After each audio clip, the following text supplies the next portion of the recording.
ఏదైనా ఒక కార్యక్రమానికి ముందు అమ్మవారిని దర్శించుకొని ఆ అమ్మవారు కనకదుర్గ అమ్మవారు ఏదైతే ఉన్నారో వారి ఆశీర్వాదం తీసుకోవడం ఆనవాయితీ.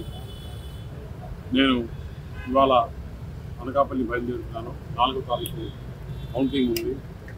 రేపు ఎల్లుండి ఏజెంట్లకు ఏదైతే తీసుకోవాల్సిన జాగ్రత్తలు ట్రైనింగ్ దీనికోసం అక్కడే ఉండి అందరితో కలిసి 4వ తారీఖు కౌంటింగ్ వెళ్ళడం జరుగుతుంది.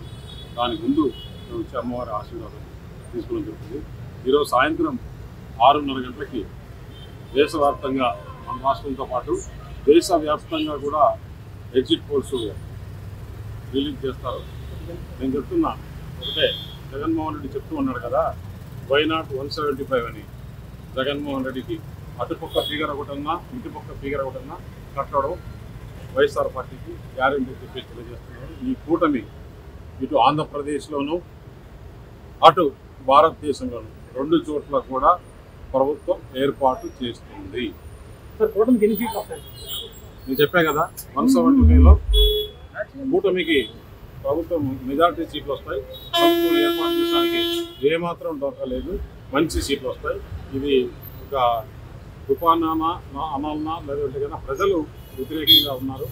ఆ ప్రజల వ్యతిరేకత బాగా పోలింగ్లో కనపడింది.